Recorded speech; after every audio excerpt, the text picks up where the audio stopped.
Hello दोस्तों, आप लोग का मेरे चैनल में स्वागत है। आज की इस वीडियो में आप लोग को विस्थापन अभिक्रिया के बारे में बताने वाला हूँ। इससे पहले संयोजन अभिक्रिया किसे कहते थे, वियोजन अभिक्रिया कैसे कहते थे, उसके बारे में क्या हुआ है बता चुका हूँ।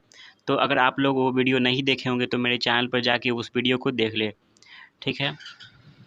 तो चलिए आगे बढ़ते हैं, विस्थापन अभिक्रिया को समझते हैं। विस्थापन अभिक्रिया, इन अभिक्रियाओं में अधिक क्रियाशील तत्व कम क्रियाशील तत्व को उसके यौगिक से विस्थापित कर देता है। इसका मतलब क्या हो गया कि जो कम क्रियाशील तत्व होता है, ठीक है, उसको क्या करता है, जो ज़्यादा क्रियाशील तत्व जो होता है उसको विस्थापित कर देता है। कहाँ से विस्थापित कर देता है? तो कम क्रियाशील तत्व किसी यौगिक में मौजूद है, ठीक है। जैसे यहाँ पर यौगिक क्या है, CuSO4, ये क्या है, यौगिक है, ठीक है। अब उसमें क्या मिलाया गया, उसमें आयरन को मिलाया गया, ठीक है।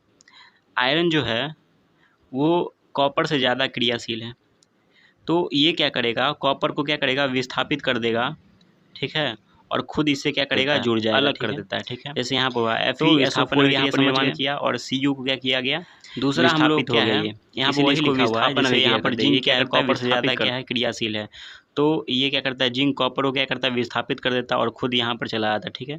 जैसे यहाँ पर क्या, कॉपर क्या है, विस्थापित हो गया, ठीक है। दूसरा क्या है, द्विविस्थापन अभिक्रिया। ये क्या है, तो इस अभिक्रिया में उत्पादों का निर्माण दो यौगिक के बीच आयनों के आदान प्रदान से होता है। इसका मतलब क्या हो गया, इसमें जो उत्पाद का निर्माण होता है, इसमें बोल रहा है उत्पाद का निर्माण दो यौगिक के आयन के आदान प्रदान से होता है। आखिर ये आयन क्या है, तो ये क्या है मेरा, Na2SO4 है, सोडियम सल्फेट है। ये क्या है मेरा, ये बेरियम क्लोराइड, ठीक है। ये क्या करता है, ये टूट के Na+ और SO4-2 में ये क्या करता है, टूट जाता है, ठीक है। ये टूटता है Ba+2 और Cl- में टूट जाता है ये, ठीक है। तो इसमें क्या हो गया, ये सोडियम क्या करेगा, ये क्लोरीन के साथ चला जाएगा, एक आयन का आदान प्रदान हुआ। दूसरा जो बेरियम है वो क्या करेगा, सल्फेट के साथ चला जाएगा। इसमें क्या हो रहा है, दो यौगिक क्या कर रहा है, एक दूसरे के बीच आयनों का आदान प्रदान कर रहा है, दो यौगिक। इसमें क्या कर, सोडियम इसको दे दिया और इसको बेरिलियम क्या दिया, इसको दे दिया, ठीक है। जैसे यहाँ पर देख सकते हैं, यहाँ पर सोडियम Cl से जाके जुड़ जाएगा और बेरिलियम जो है SO4 से जाके जुड़ जाएगा, ठीक है। तो जब बेरिलियम SO4 से जुड़ेगा तो BaSO4 का निर्माण किया, ठीक है। सोडियम जब क्लोरीन से जुड़ा तो NaCl का निर्माण किया, ठीक है। तो इसमें आप समझ गए कि आयन का क्या होता है, आदान प्रदान होता है। तो आयन के आदान प्रदान से क्या होता है, इसमें उत्पाद का निर्माण होता है, इसीलिए उसको द्विविस्थापन अभिक्रिया कहते हैं, ठीक है। इसमें जो बेरियम सल्फेट जो होता है वो सफ़ेद अविलय होता है, बाकी जो Na2SO4 ये विलय है, ये फिर BaCl2 ये भी विलय है, NaCl ये भी क्या है, पानी में विलय है, क्या है, विलय है।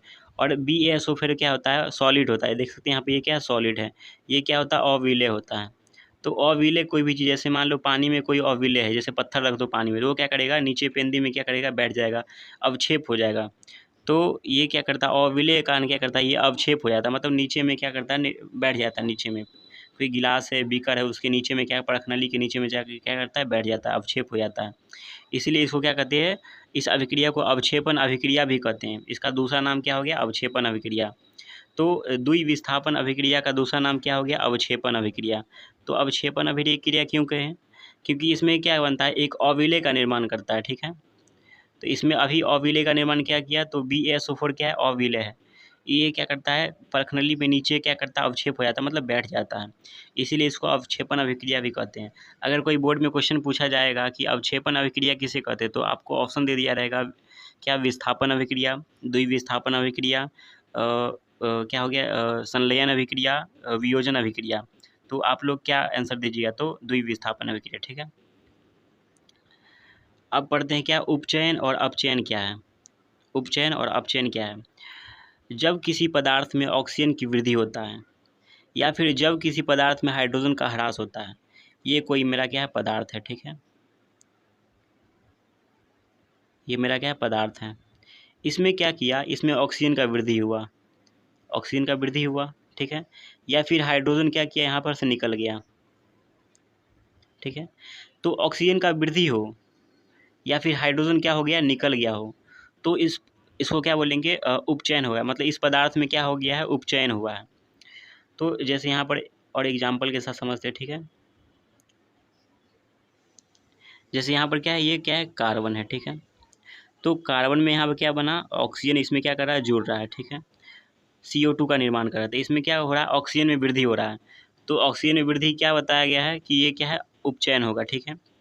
तो कोई एक भी चीज़ होगा तो क्या होगा, वो उपचयन हो जाएगा, या फिर हाइड्रोजन का ह्रास हो जाए, या फिर ऑक्सीजन में क्या वृद्धि हो जाए, ठीक है। यहाँ पर भी वही हो रहा है, जैसे कॉपर में क्या जुड़ रहा है, ऑक्सीजन जुड़ के कॉपर ऑक्साइड बना रहा है, ठीक है। इसमें भी ऑक्सीजन क्या कर रहा है, बढ़ रहा है, वृद्धि हो रहा है इसमें, तो इसको भी क्या बोल देंगे, उपचयन अभिक्रिया बोल देंगे, ठीक है। यहाँ पर CuO है, ठीक है, H2 है, तो इसमें हीट करे, ठीक है ना। हीट करने के बाद क्या हुआ, ऑक्सीजन में से क्या, ये कॉपर में से क्या हुआ, ऑक्सीजन हट गया, ठीक है। ऑक्सीजन में से क्या हुआ, कॉपर हट गया, लेकिन हाइड्रोजन में क्या जुड़ गया, ऑक्सीजन का वृद्धि हुआ, तो हाइड्रोजन में क्या हो गया, उपचयन हो गया।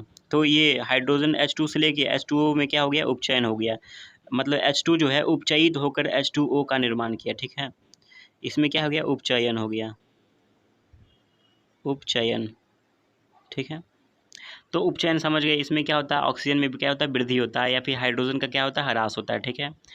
तो इसको उपचयन बोलते हैं। अब अपचयन किसे कहते हैं वो देखते हैं।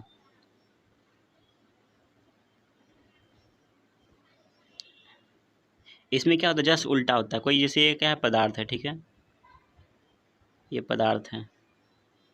अब इसमें उसमें क्या था, ऑक्सीजन में वृद्धि हो रहा था, इसमें ऑक्सीजन में क्या होगा, कमी होगा, ठीक है, ऑक्सीजन का क्या होगा, ह्रास होगा।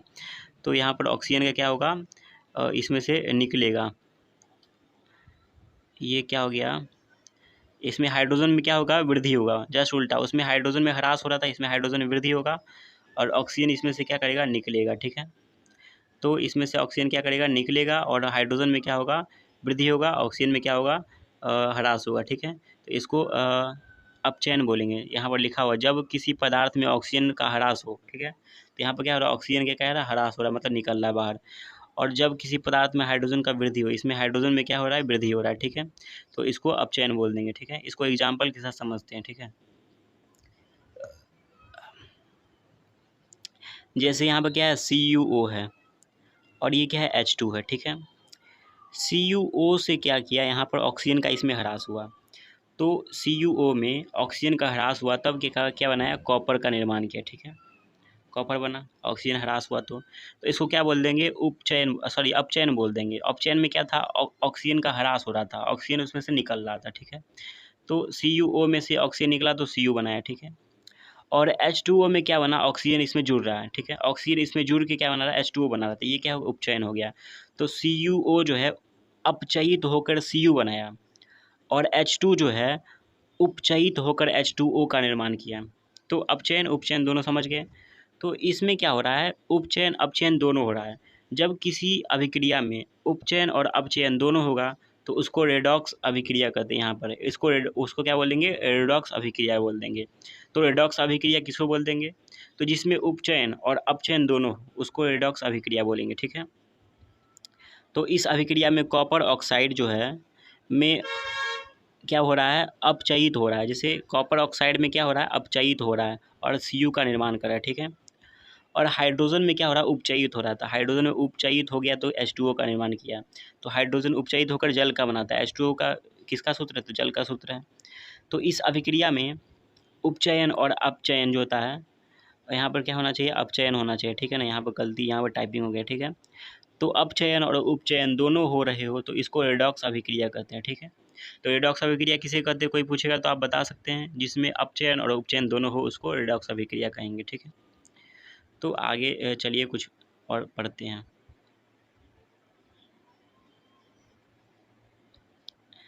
अब क्या पढ़ेंगे, दैनिक जीवन में उपचयन और अपचयन मतलब जो है ना, उसका उपचयन का अभिक्रिया का प्रभाव क्या होता है हमारे दैनिक जीवन में, ठीक है।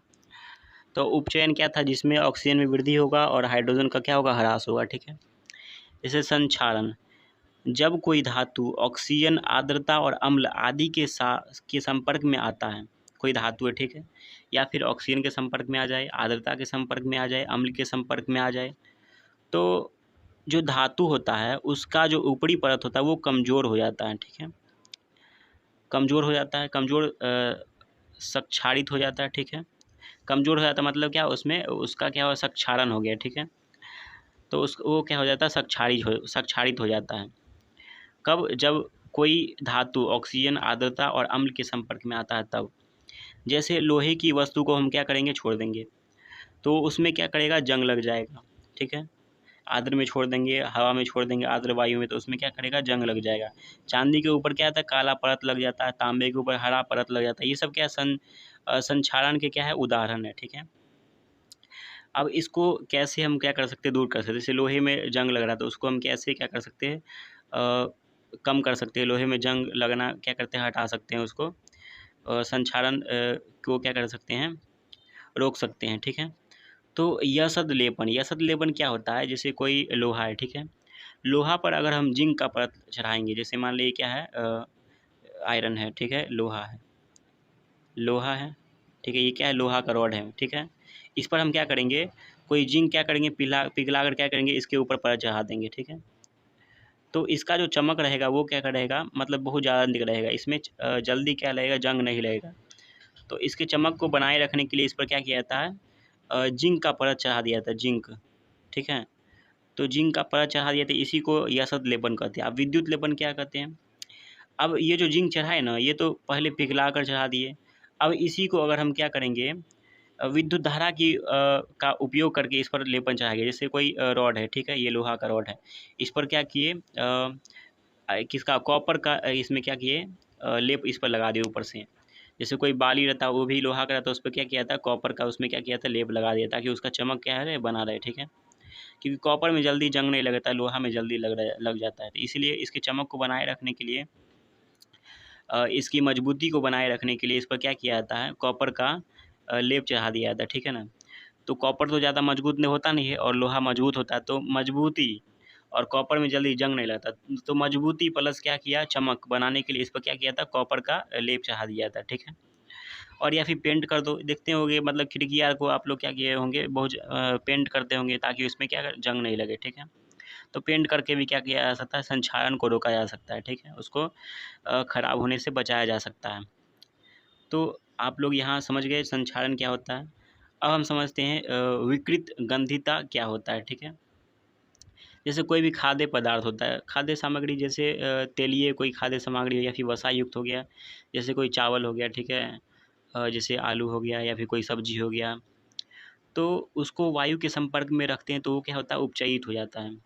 तो वसायुक्त और तेलीय खाद्य सामग्री वायु के संपर्क में आने पर उपचयित हो जाते हैं, ठीक है। जिसके उनका जो स्वाद होता है ना, उसमें फ़र्क हो जाता है, वो खट्टा हो जाता है कभी कभी, या फिर गंधित, मतलब गंध उसमें से क्या लगता है, देने लगता है, ठीक है। तो वो क्या हो गया होगा, उसमें वो उपचयित हो गया होगा, आर्द्र वायु के संपर्क में आया होगा या फिर ऑक्सीजन के संपर्क में आया होगा, तो वो क्या हो गया, उपचयित हो गया होगा। इसलिए उससे क्या गंध निकलने लगता होगा और उसका स्वाद क्या हो जाता है, खराब हो जाता है, ठीक है। इसे विकृत गंधिता कहते हैं, ठीक है।